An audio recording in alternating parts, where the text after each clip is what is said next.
warahmatullahi wabarakatuh.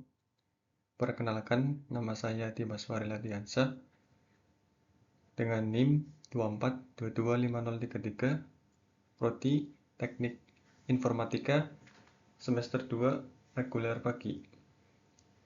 Langsung saja, di sini saya akan mempresentasikan hasil dari analisis yang saya kumpulkan dari data Kaggle, yaitu populasi kendaraan listrik atau EV berdasarkan dataset yang saya ambil dari Kaggle, yaitu Electric Vehicle Population. Ya, langsung saja. Berikutnya adalah latar belakang. Untuk latar belakang yang pertama, urgensi transisi kendaraan listrik. Peran data dalam memahami perkembangan EV, yaitu Electric Vehicle atau EV atau kendaraan listrik adalah kendaraan yang menggunakan satu atau lebih motor listrik sebagai penggeraknya dengan sumber tenaga yang berasal dari baterai yang dapat diisi ulang sehingga tidak menghasilkan emisi gas buang selama pengoperasiannya dari sumber listrik eksternal seperti stasiun pengisian daya atau bahkan dari rumah. Ramah lingkungan karena tidak menggunakan bahan bakar fosil dan mengurangi polusi udara atau pencemaran udara. Ada beberapa jenis EV, termasuk baterai elektrik vehicle atau BEV yang sepenuhnya menggunakan listrik, dan hybrid electric vehicle atau HEV yang menggabungkan antara mesin bensin dan mesin motor listrik dengan plug-in hybrid electric vehicle, yaitu PHEV yang bisa diisi ulang dari sumber eksternal. Efisiensi. EV cenderung lebih efisien dalam penggunaan energi dibandingkan dengan kendaraan konvensional, karena motor listrik dapat mengubah energi listrik menjadi energi gerak dengan lebih efektif. Infrastruktur. Pembayaran stasiun pengisian daya yang sangat luas dan kunci penting dalam populasi EV secara massal. Dan EV menawarkan solusi transportasi yang lebih bersih, efisien, dan berkelanjutan. Analisis data EV memberikan wawasan tentang distribusi, tren pertumbuhan, dan kesiapan infrastruktur wilayah. Selanjutnya, yaitu tujuan analisis data ini. Yang pertama adalah menyajikan informasi visual mengenai distribusi dan karakteristik populasi EV. Kedua, mengidentifikasi wilayah dengan konsentrasi EV tertinggi untuk mendukung pengambilan keputusan, seperti tren pertumbuhan berdasarkan tahun model, pabrikan, dan model kendaraan dominan. Lalu, jenis kendaraan listrik terpopuler.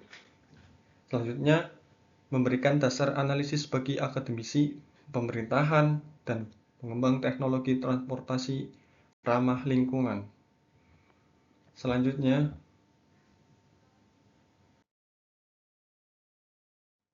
sumber data dan metodologi. Saya ambil sumber data dan metodologi dengan dataset yang berasal dari instansi pemerintahan setempat dengan cangkupan wilayah di negara bagian Washington, Amerika Serikat. Jadi data ini diambil dari data yang ada di daerah Washington, negara bagian Amerika. Yang pertama adalah akan fokus pada 8 kolom utama seperti county, city, model year, make, model, jenis EV, dan lainnya. Yang kedua adalah tipe data diambil dari Kaggle dengan judul Electric Vehicle Population dengan jumlah kolom 17 dan data sebanyak 134.475, dan setelahnya dibersihkan menggunakan alat Excel dan alat bantu lainnya maka jumlah data yang dibersihkan sebanyak 132.011 dikonversi ke tipe data yang sesuai dan ditetapkan secara geografis. Selanjutnya, kita langsung masuk ke visualisasi datanya. Di sini saya akan menerangkan yang pertama adalah visualisasi yang berbentuk bar chart, yaitu distribusi kendaraan EV per wilayah atau kabupaten. Di sini saya menggunakan visualisasi bar chart horizontal yang menunjukkan jumlah kendaraan listrik berdasarkan county atau kabupaten dengan sumbu X jumlah pin 1 sampai 10 dengan sumbu Y nama kabupaten. Yang pertama adalah di sini tertunjuk adalah kabupaten yang menempati posisi pertama, yaitu Kabupaten King atau wilayah King, yaitu yang terdaftar sekitar 71.000 kendaraan listrik yang menunjukkan berdominasi di wilayah King. Lalu disusul oleh Kabupaten Snohomish dengan jumlah kurang lebih 15.000 dan dilanjutkan oleh Kabupaten Pierce dengan jumlah 10.000. Namun masih jauh di bawah Kabupaten King yang sangat mendominasi kendaraan listrik. Lalu selanjutnya wilayah seperti Clark, Houston, dan Kitsap memiliki angka moderat dengan jumlah 4 sampai 8.000, menunjukkan pertumbuhan yang positif.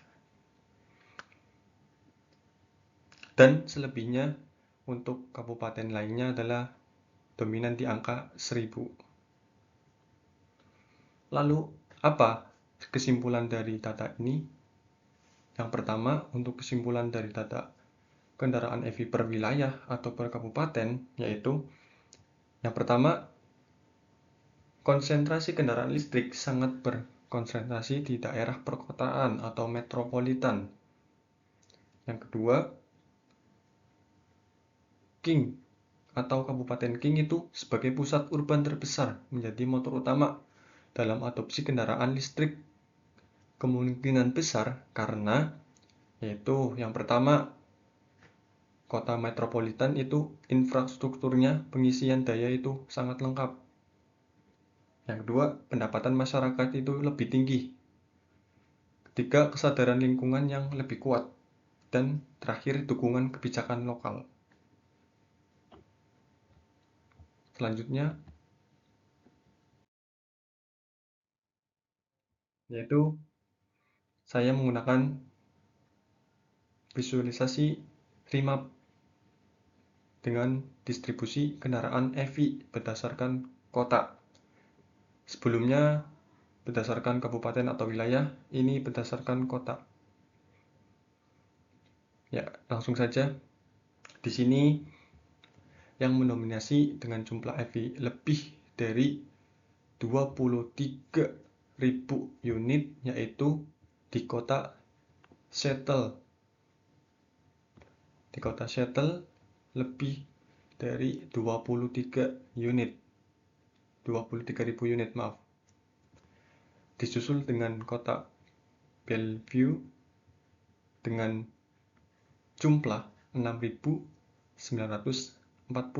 unit dan kota Redmond dengan jumlah 4.960 unit. Keduanya itu di posisi kedua dan ketiga, menunjukkan peran kota satelit ini di sekitar Seattle dalam mendorong ekosistem EV. Jadi keduanya itu mendukung dari ekosistem yang dibuat oleh kota Seattle dengan pertumbuhan kendaraan EV terbanyak. Lalu seperti lainnya kota-kota seperti Kirkland, Port Hall, Samosis, Renton, dan Vancouver juga mencatat angka tinggi, lebih dari 3.000 kendaraan EV. Lalu, banyak kota kecil, contohnya seperti Walla Walla, dengan 270 unit memiliki populasi kendaraan listrik yang masih rendah, namun menunjukkan adopsi dalam kendaraan EV. Selanjutnya adalah kota dengan akses ekonomi yang lebih baik. Itu kita kesimpulannya ya, dengan ekonomi yang lebih baik, infrastruktur EV yaitu yang paling kita butuhkan dalam kendaraan EV itu adalah charger atau pengisian daya. Jadi untuk kota-kota yang memiliki besar jumlah kendaraan listrik atau EV itu cenderung harus memadai dalam kebutuhan charger atau pengecasan daya. Lalu kesadaran lingkungan yang tinggi cenderung memiliki populasi kendaraan listrik besar.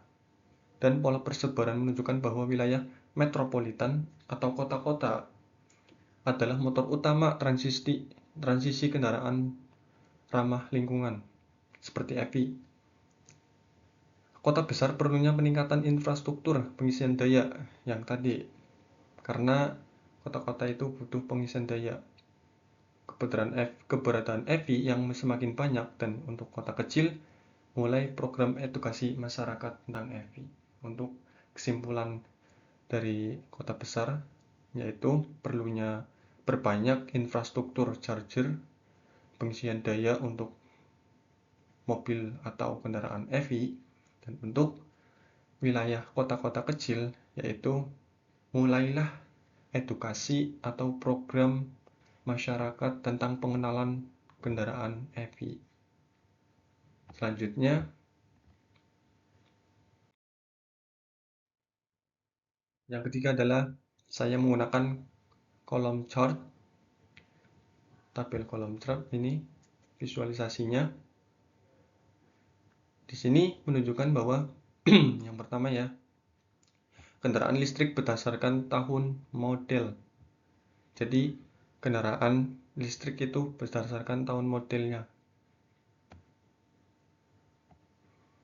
Yang pertama adalah kendaraan listrik mulai signifikan hadir sejak tahun 2019 dengan kenaikan stabil hingga tahun 2023. Nah, di tahun 2022, 2023, dan 2021 itu menunjukkan angka-angka yang cukup lumayan tinggi, yaitu yang pertama 2022 itu mencapai 27.900 unit. Disusul tahun 2023 sebanyak 22.200 unit. Dan terakhir tahun 2021 dengan jumlah 18.500 unit. Ini menunjukkan bahwa 3 tahun terakhir menyumbang mayoritas kendaraan listrik yang beredar. Tahun-tahun seperti 2017 sampai 2020 menunjukkan tren pertumbuhan pesat, mencerminkan mulai matangnya pasar EV. Jadi kesimpulannya adalah mulai tahun 2017 di sini ya, 2017 itu adanya kenaikan atau lonjakan kendaraan EV, pertumbuhan yang sangat pesat sampai di tahun 2020. Dan sekarang tahun 2022 sampai 2023 itu sangat mendominasi untuk kendaraan EV, sangat berkelanjutan. Dan untuk tahun 2024 sayangnya belum terdaftar atau belum terdata, jadi sampai 2023. Selanjutnya adalah kesimpulannya, yaitu puncak tertinggi pada tahun 2022 menunjukkan bahwa insentif EV, ketersediaan model, dan kebijakan pemerintah berhasil mendorong peningkatan pembelian. Yang kedua adalah penurunan di tahun 2023 kemungkinan bersifat sementara, bisa dipengaruhi oleh faktor ekonomi seperti inflasi dan resesi. Yang kedua, keterbatasan supply global. Dan yang terakhir, pergeseran preferensi atau penundaan pembelian. Selanjutnya,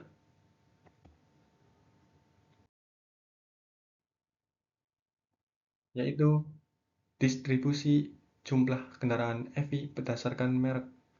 Saya menggunakan bar chart, visualisasinya menggunakan bar chart. Di sini ya, bisa lihat sendiri. Langsung saja untuk presentasinya adalah Tesla mendominasi dengan selisih sangat signifikan. Di sini kita lihat Tesla itu mendominasi kendaraan atau merek yang paling tinggi dibeli atau sangat signifikan dengan jumlah mencapai 61.650 unit kendaraan listrik dan disusul oleh Nissan, Chevrolet, Ford, dan BMW, yaitu masing-masing dengan 13.000, 11.000, 7.000, dan 6.000. Itu sangat jauh ya perbandingan antara dengan Tesla, mungkin 4 kali lipat dibanding merek yang tadi seperti Nissan, Chevrolet, Ford, dan BMW. Dan merek-merek lainnya seperti Kia, Toyota, Volkswagen, Volvo, Audi, Jeep juga hadir namun dengan angka yang lebih kecil, sekitar 2.000 sampai 5.000 unit. Beberapa brand premium baru seperti Lockheed, Polestar, dan Rivian itu mendominasi dengan jumlah sekitar 1.000 unit, kurang lebih 1.000 unit. Jadi kesimpulannya adalah Tesla menjadi pemimpin pasar EV secara absolut yang konsisten dengan tren global. Merek tradisional seperti Nissan, Chevrolet, dan Ford menempati posisi tinggi karena mereka masuk lebih awal ke pasar EV, seperti Nissan Leaf dan Chevrolet. Lalu, yang terakhir adalah merek mewah dan startup EV baru belum terlalu besar secara jumlah unit, kemungkinan karena harga, distribusi pasar, dan ketersediaan model. Jadi untuk kesimpulannya adalah Tesla itu merek yang baru saja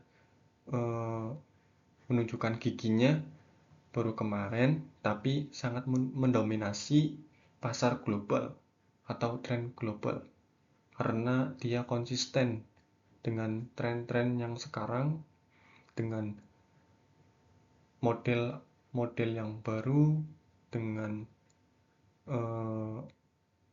teknologi-teknologi yang baru, serta sebagai brand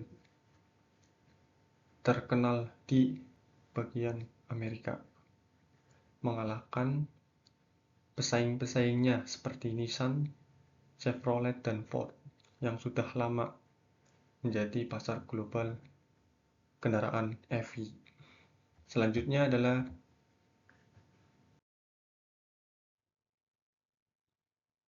yang kelima adalah jumlah kendaraan EV berdasarkan model terpopuler. Di sini saya menggunakan pie chart seperti ini, yaitu yang pertama adalah model, jumlah, dan persentase. Yang pertama adalah model 3, yaitu brand Tesla. Dengan model 3 itu mendominasi sebesar 25.752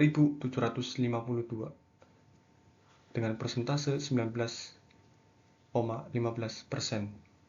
Itu cukup besar. Dan yang kedua disusul oleh model Y dengan brand yang sama, yaitu Tesla, dengan jumlah 23.530 dengan persentase 17,5%. Disusul ketiga oleh Leaf dari brand Nissan dengan jumlah 13.010 unit dengan persentase 9,67%. Dan yang keempat, model S dari brand Tesla lagi dengan jumlah 7.460 unit dengan persentase 5,54%. Dan yang terakhir adalah Bolt EV yang diluncurkan oleh brand Chevrolet dengan jumlah 5.410 dengan persentase 4,3%. Jadi seperti ini gambarannya. Kesimpulannya adalah Tesla mendominasi 3 dari 5 model terpopuler, model 3, Y, dan model S, dengan total gabungan lebih dari 56,7% dari keseluruhan kendaraan dalam top 5. Lalu, Nissan Leaf sebagai salah satu pelopor EV komersial masih memiliki basis penggunaan besar. Dan Chevrolet Bolt EV menunjukkan popularitas signifikan sebagai EV non-premium. Jadi untuk kesimpulannya adalah konsumen itu cenderung memilih Tesla karena kombinasi teknologi, performa, dan jangkauan. Karena model-model sekarang didominasi oleh model Tesla dengan teknologi yang sangat canggih dan mendominasi pasar global. Seperti model yang sekarang yaitu model 3 yang cukup lumayan besar dengan persentase 19,15% mendominasi pasar global dengan model 3 dan disusul oleh model Y selanjutnya. Jadi pasar EV sangat terpusat pada sedikit model. Pilihan konsumen masih berfokus pada fitur-fitur yang lebih unggul dan untuk jangkauan ke depannya. Lanjut. Yang keenam adalah membagi dua jenis utama kendaraan EV berdasarkan VIN. Jadi di sini saya menggunakan diagram donat, yaitu di sini sudah tertera yaitu membagi dua jenis utama kendaraan EV berdasarkan VIN, yaitu jenis EV membagikan antara jenis EV antara BEV dan PHEV, yaitu baterai electric vehicle dan plug-in hybrid electric vehicle. Di sini sudah terlihat jelas yaitu BEV atau battery electric vehicle mendominasi dengan jumlah 103.424 dengan persentase 76,91%. Dan untuk PHEV yaitu sebesar 31.050 dengan persentase 23,9%. Di sini sangat mendominasi tentang kendaraan baterai elektrik vehicle. Jadi jelaskan pertama ya, untuk kendaraan BEV itu kendaraan yang seluruhnya itu berbahan bakar atau bertenaga listrik, full listrik. Dan plug-in hybrid electric vehicle yaitu kendaraan yang berkombinasi antara listrik dan tenaga fosil atau sejenisnya, seperti bensin, solar, dan lain-lain. Kombinasi. Jadi totalnya adalah 134,474 dengan persentase 100. Ini keseluruhannya dari data tadi, dan ini pembagiannya antara BEV dan PHEV. Kesimpulannya adalah BEV mendominasi pasar EV dengan hampir 77% dari total kendaraan listrik, dan PHEV hanya mencakup sekitar 1 dari 4 kendaraan listrik, menunjukkan bahwa penggunaan lebih memilih kendaraan sepenuhnya listrik. dibanding yang tadi kombinasi. Nah, ini mencerminkan kepercayaan publik terhadap infrastruktur pengisian daya, kemajuan teknologi baterai, jangkauan dan efisiensi, preferensi terhadap solusi ramah lingkungan tanpa emisi. Selanjutnya,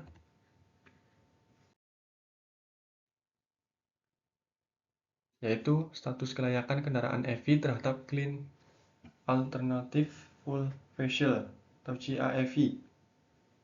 Di sini saya menggunakan pie chart lagi. Bisa dilihat ini diagramnya, pie chart visualnya. Yang pertama adalah status kelayakan CAFV atau kelayakan baterai. Seperti kita menguji kelayakan emisi gas buang. Di sini kita menguji kelayakan mobil EV itu, kendaraan EV itu dengan menggunakan CAFV. Yang pertama adalah eligible atau layak, yaitu sebesar 61.080 dengan persentase 45,42%. Yang kedua, eligibility unknown, jarak baterai belum diteliti, sebesar 56.620 dengan persentase 42,10%. Dan yang terakhir itu not eligible, yaitu tidak layak karena jarak baterai rendah, sebesar 16.770 dengan persentase 12,47%.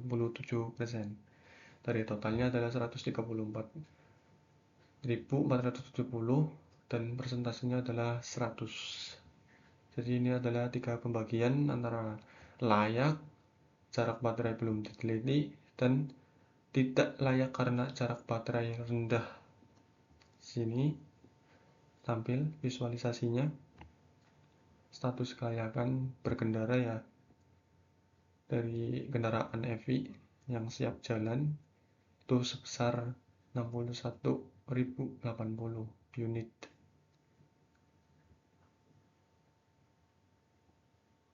Selanjutnya adalah kesimpulannya. Kesimpulannya adalah kurang dari setengah kendaraan EV, yaitu 45,42%, secara resmi layak menerima status CAFV. Lalu sebanyak 42,1% masih belum diketahui statusnya karena data jarak tempuh baterai belum tersedia atau belum diteliti secara lebih lanjut. Dan yang terakhir adalah sekitar 12,5% kendaraan tidak layak karena jangkauan baterai rendah yang bisa berdampak pada efisiensi penggunaan di jalan raya. Jadi seperti itu. Yang pertama adalah kelayakan kendaraan yang sudah bisa berjalan di jalan raya. Yang kedua yaitu masih belum diketahui statusnya. Saya kata karena data jarak tempuh baterai itu berapa. Dan yang terakhir itu tidak layak karena jangkauan baterai itu sangat rendah, masih sangat kurang untuk kelayakan berjalan di atas aspal atau berjalan di jalan raya. Selanjutnya adalah yang terakhir, penyebaran kendaraan EV berdasarkan kode pos. Saya menggunakan visualisasi peta. Yang pertama adalah wilayah barat Washington, terutama di sekitar Seattle, Bellevue, Tacoma, Everett, Olympia.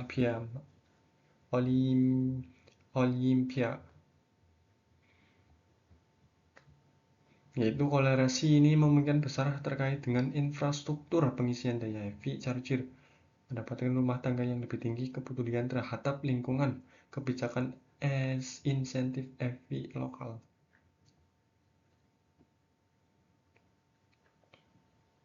Ya, untuk ini visualisasinya adalah seperti ini. Untuk visualisasinya adalah warna acak-acak ini mewakili kelompok VIN, menunjukkan di tiap lokasi, yaitu berbeda-beda dalam berdasarkan kode pos, yaitu penyebaran kendaraan EV itu di sini berbeda-beda, yaitu yang pertama didominasi oleh shuttle ya. Di sini tidak kelihatan jelas karena sangat kecil wilayahnya, tapi ini perkotaan yang sangat pesat dan besar menggunakan kendaraan EV.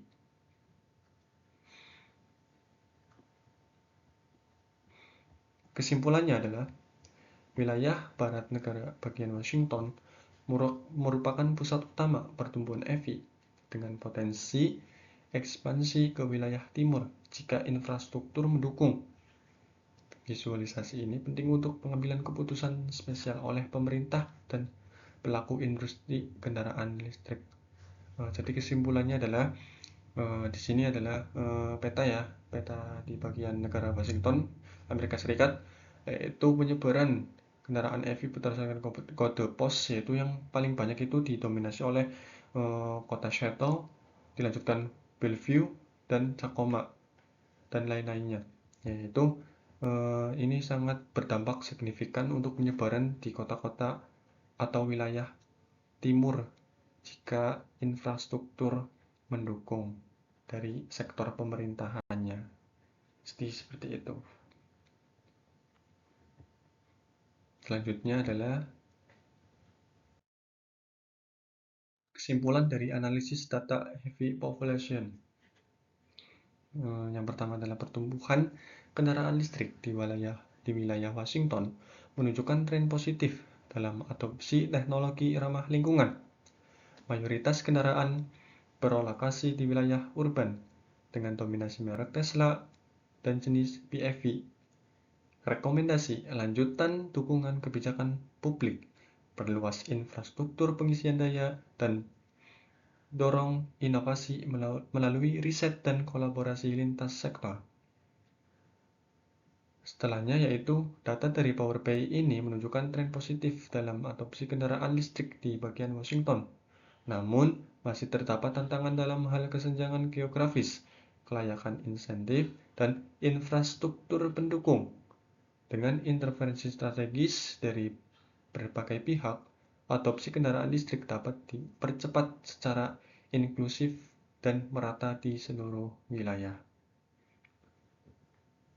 Jadi untuk kesimpulannya adalah di sini dari awal hingga akhir yaitu mayoritas kendaraan EV itu didominasi di wilayah urban atau perkotaan yang sangat pesat dengan dominasi merek yang sangat populer yaitu Tesla dan memilih dengan jenis BEV atau baterai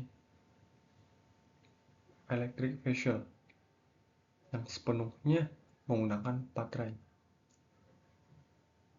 Yaitu untuk rekomendasinya adalah pemerintah bagian sana atau bagian Washington itu dapat mengadopsi kendaraan itu dan memperluas jaringan dari pemasaran global kendaraan tersebut secara geografis dengan kelayakan insentif lebih diperbarui lagi untuk uji kelayakannya serta perbanyak infrastruktur pendukung seperti pengecasan daya dan juga parkir kendaraan listrik dan lain-lainnya.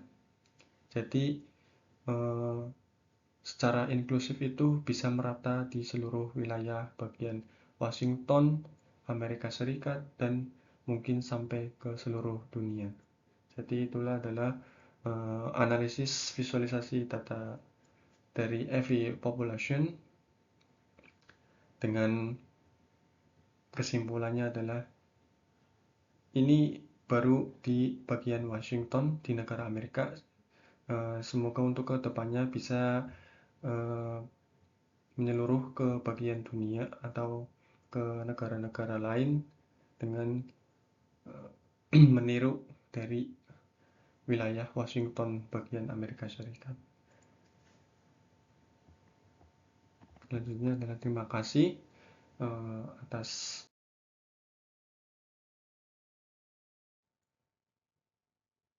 perhatiannya. Mohon maaf apabila dalam penyampaiannya kurang jelas dan banyak kesalahan. Saya akhiri. Wassalamualaikum warahmatullahi wabarakatuh.